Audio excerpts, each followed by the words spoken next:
Hello guys, അപ്പോൾ ഞങ്ങളിപ്പോൾ shake ഉണ്ടാക്കാൻ പോകാറുണ്ട്. ഞങ്ങളെന്ന് പറഞ്ഞപ്പോൾ നിങ്ങൾക്ക് മനസ്സിലായിട്ടുണ്ടാവില്ല, എൻ്റെ കൂടെ വേറൊരാളും കൂടി ഉണ്ട്. വേറെ ആരുമില്ല, എൻ്റെ കസിനാണ്. അപ്പോൾ അവളാണ് എനിക്ക് ഷേക്ക് ഉണ്ടാക്കി തരാൻ പോണത്. ഞാൻ അവക്കാഡോ ഷേക്ക് ട്രൈ ചെയ്തിട്ടില്ല. അപ്പോൾ ഞങ്ങൾ ഉണ്ടാക്കാൻ പോകുന്നത് അവക്കാഡോ ഷേക്കാണ്. അപ്പോൾ അത് കട്ട് ചെയ്തിട്ട് അതിലത്തെ ആ കുരുടുത്ത് കളഞ്ഞിട്ട് നമ്മളത് നല്ലോണം പീൽ ചെയ്ത് നമ്മൾ മിക്സിയിലേക്ക് ഇടാണ്. അതിനുശേഷം നമ്മൾ നല്ല കട്ടിയുള്ള പാൽ ഉണ്ടെന്നുണ്ടെങ്കിൽ അതായിരിക്കും നല്ലത്. ഇപ്പം ഞങ്ങളിപ്പോൾ എടുത്തിരിക്കുന്നത് ഫ്രീസറിലുള്ള കുറച്ച് നേരമായിട്ട് വെച്ചിട്ടുള്ള പാലാണ് ഞങ്ങൾ എടുത്തിരിക്കുന്നത്.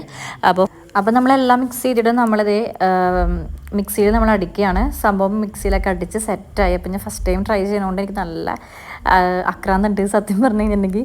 അപ്പോൾ എങ്ങനെയുണ്ട് നമുക്ക് നോക്കാം അല്ലേ. അപ്പോൾ അതേ സെർവ് ചെയ്യാണ്. നമ്മൾ ഷേക്ക് നമ്മൾ ഒരു ഗ്ലാസ്സിലോട് സേവ് ചെയ്തു. അതിനുശേഷം നമ്മൾ കുറച്ച് അലങ്കരിക്കാൻ വേണ്ടി കുറച്ച് സാധനങ്ങളൊക്കെ ഇട്ട് കൊടുത്തു, ഡേറ്റ്സൊക്കെ. അപ്പോൾ ഇത് ഞാൻ ട്രൈ ചെയ്തു. സൂപ്പർ സാധനം എന്ന് പറഞ്ഞാൽ സൂപ്പർ സാധനം, കിഡിലോസ്കി സാധനം എന്ന് പറഞ്ഞാൽ കിഡിലോസ്കി സാധനം. നിങ്ങളെല്ലാവരും വീട്ടിൽ മസ്റ്റ് ആയിട്ട് ട്രൈ ചെയ്യാം. അപ്പോൾ വീഡിയോ ഇഷ്ടമായി കഴിഞ്ഞാൽ ലൈക്ക് ചെയ്യാൻ മറക്കല്ലേ കേട്ടോ. ബൈ.